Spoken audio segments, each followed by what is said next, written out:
আজ আমরা ঘুরতে ঘুরতে চলে এসেছি টেক্সাসের বিখ্যাত ফোর্ট ওর্থ স্টকইয়ার্ডস।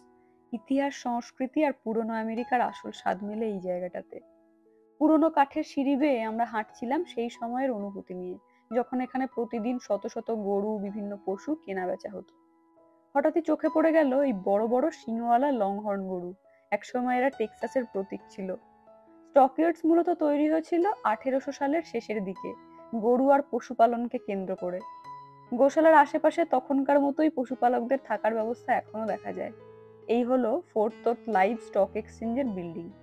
এখানে একসময় ছিল আমেরিকার সবচেয়ে বড় লাইভ স্টক মার্কেট। আর এই বিল্ডিংটা হলো ঐতিহাসিক কলিজিয়াম, যেটা 1908 সালে তৈরি হয়েছিল। এটিই বিশ্বের প্রথম ইনডোর রোডিও এরিনা। রোডিয়া হলো এক ধরনের ঐতিহ্যবাহী আমেরিকান খেলাধুলা, যেখানে কাউবয় র্যাঞ্চাররা তাদের দক্ষতা দেখান বুল রাইডিং, হর্স রাইডিং এর বিভিন্ন ক্রিয়াকলাপ দেখিয়ে। এখানে এখনো কাউবয় শো, রোডিও প্রতিযোগিতা দেখা যায়।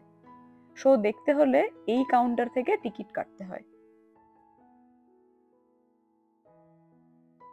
স্টকইয়ার্ডের বিশেষত্ব পুরনো ওয়েস্টার্ন লুক। মাঝের রাস্তাটাও দেখুন কি সুন্দর, অন্য রকমের ইটের রাস্তা। দুপাশে সারি সারি general store, restaurant, stake house. ইটের পুরনো বিল্ডিং আর কাঠের সাইনবোর্ড। মনে হচ্ছে যেন 1800 সালের আমেরিকান ওয়াইল্ড ওয়েস্ট যুগে চলে এসেছি।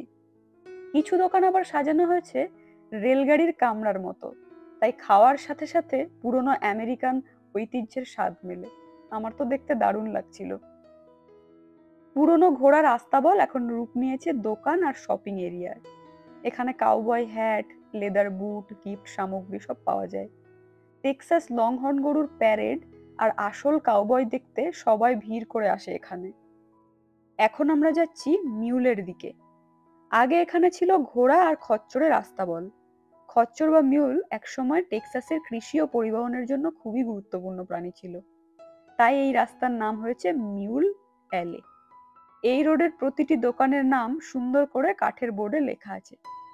পুরনো আস্তাবলকে রেনোভেট করে বানানো হয়েছে দোকান, রেস্টুরেন্ট, বুটিক আর ক্যাফে। রাস্তাটা এখনো তার পুরনো ওয়েস্টার্ন স্টাইল ধরে রেখেছে। লাল ইট, কাঠের ফিনিশিং আর বড় বড় সাইনবোর্ড।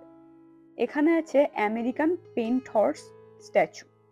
এটা আমেরিকান ঘোড়ার একটি জনপ্রিয় প্রজাতি। এদের সবচেয়ে বড় বৈশিষ্ট্য হলো শরীরে সাদা, বাদামি, কালো রঙের ছোপ। আর এই হলো ড্রোভার হোটেল। নামটি এসেছে ড্রোভার্স থেকে, যারা একসময় গরু হেঁটে হেঁটে ট্রেল দিয়ে নিয়ে যেতেন। তাদের বলা হতো ক্যাটেল ড্রোভার্স। এই হোটেল আসলে সেই পুরনো কাউবয় হেরিটেজ আর আধুনিক লাক্সারি দুটোকে মিশিয়ে তৈরি। বিকেলের দিকে শুরু হলো ভিনটেজ কার শো। একটার পর একটা ঝকঝকে পুরনো গাড়ি দেখতে পেলাম। এদিকে আবার রাস্তার দুপাশে দোকান, মাঝখানে ট্রেনের ট্র্যাক, আর মাঝে মাঝে এক্কা গাড়ি চলতে দেখা যাচ্ছে, যেন পুরনো আমেরিকার সিনেমার সেটে চলে এসেছি।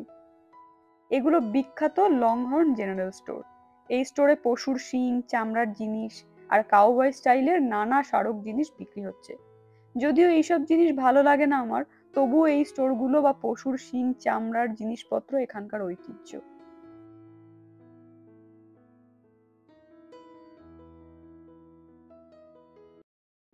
তারপর আমরা চলে আসলাম ফোর্ট ওর্থ ওয়াটার গার্ডেন্সে। গাছপালা ঘেরা একটা শান্ত জায়গা। ঝর্ণার মতো নেমে আসা জল, পাথরের ঘূর্ণি আর ছায়া ঘেরা পথ। বিকেলটা কাটানোর জন্য একেবারে সেরা জায়গা। শহরের ভিড় আর ব্যস্ততার মধ্যে শান্তির ছোঁয়া।